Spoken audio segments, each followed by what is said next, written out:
अल्हम्दुलिल्लाह रब्बिल आलमीन सलातु वस्सलामु अला रसूलिहि अशरफिल अंबियाइ वल मुरसलीन व खातमुन नबिय्यीन मुहम्मदुर रसूलुल्लाहि ஸல்லல்லாஹு அலைஹி வஸல்லம். எல்லா புகழும் புகழ்ச்சியும் ஏக இறைவனாகிய அல்லாஹ் ஒருவனுக்கே உரித்தாகட்டுமாக.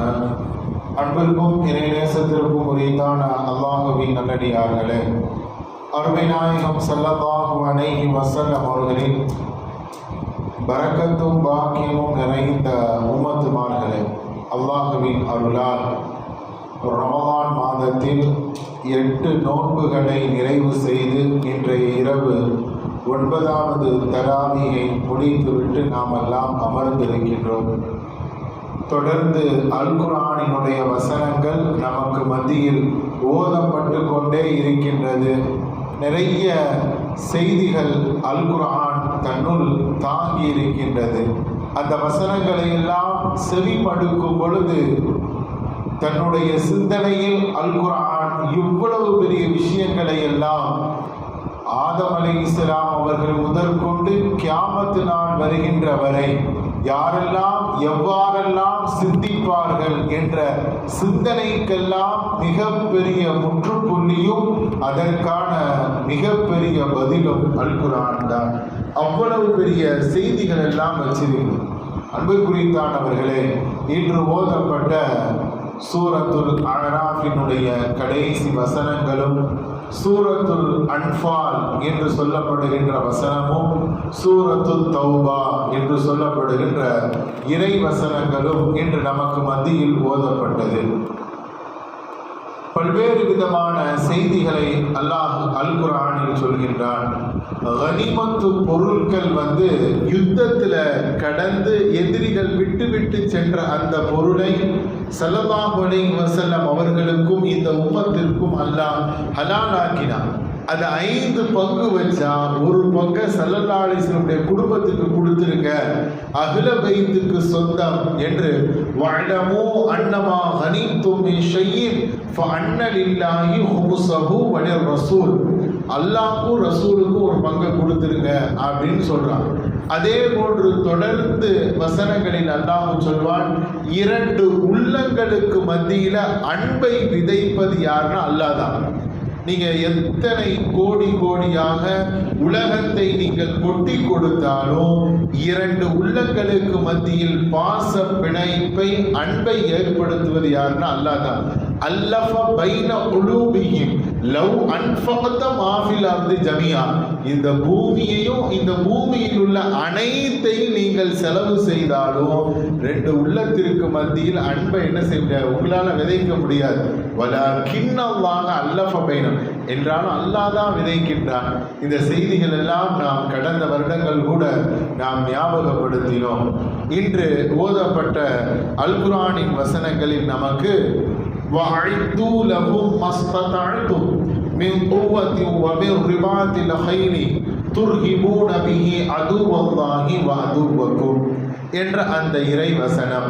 அல்லாஹ் ஜல்லஷானஹு வ தஆலா சொல்கின்றான், நீங்கள் எப்பொழுதும் தயார் நிலையில் இருங்கள்.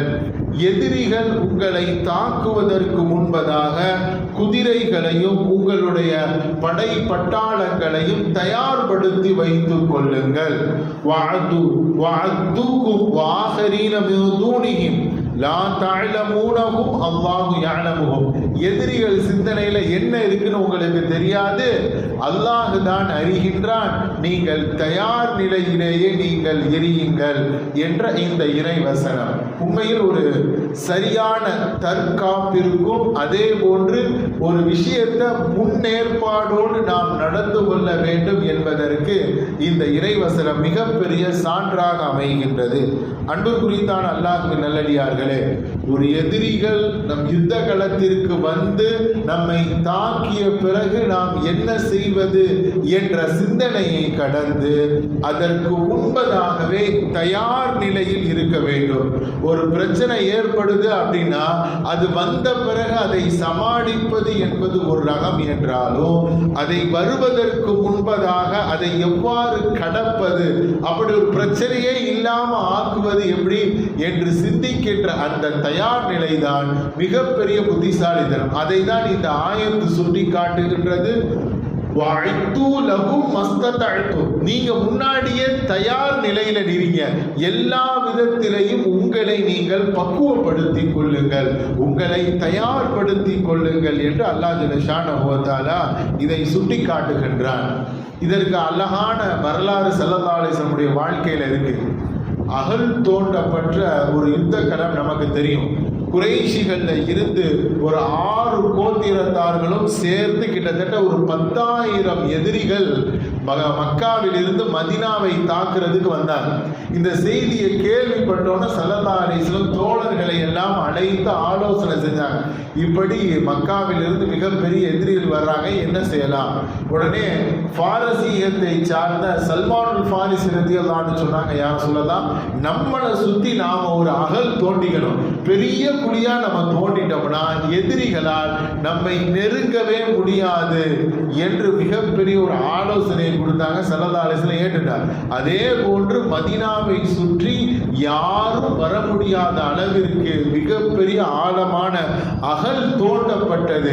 அவங்களால தாக்கு பிடிக்க முடியாம நாட்கள் கடந்து அவர்கள் அந்த இடத்தை விட்டே விரண்டோடினார்கள் என்று வரலாறு சொல்லப்படுகின்றது. இந்த செய்தியை பெருமக்கள் சொல்லும்போது சொல்றாங்க, முன்னேற்பாரோடு ஸல்லல்லாஹு அலைஹி வஸல்லம் கையாண்ட அந்த முறை மிகப்பெரிய வெற்றியை பெற்று தந்தது என்பதாக பெருமக்கள் சொல்றார். அதே போல்தான் நம்முடைய வாழ்வில் ஒரு சில சந்தர்ப்பங்களில் ஏற்படுகின்ற பிரச்சனைகளுக்கு முன்பதாகவே ஒரு ஆலோசனைகளும் அதே போன்று அதற்கான தீர்வை நோக்கி நாம் பயணிக்க துவங்கிவிட்டால் அதனால் ஏற்படுகின்ற இழப்புகளும் ஆபத்துகளும் அதே போன்று எந்த ஒரு விஷயமும் இல்லாமல் அது முடிந்துவிடும் என்பதை நாம் பார்க்கின்றோம். எனவே அன்புக்குரித்தான அல்லாஹ்வின் நல்லடியார்களே, நாம் முதலாவது இது போன்ற முன்னெடுப்புகளிலே ஈடுபடுவதை இஸ்லாம் கற்றுத்தருது. அப்படின்னா நம்ம என்ன செய்யணும்? முதலாவதாக இஸ்லாம் சொல்கிறது, உடலால் நம்ம முதல்ல தயார் நிலையில் இருக்கணும். எந்த ஒரு பிரச்சனையை எதிர்கொள்வதற்கு முதலாவது உடலால் தைரியம், நம்மை நாம் பக்குவப்படுத்திக் கொள்கின்ற ஒரு அழகான நிலை.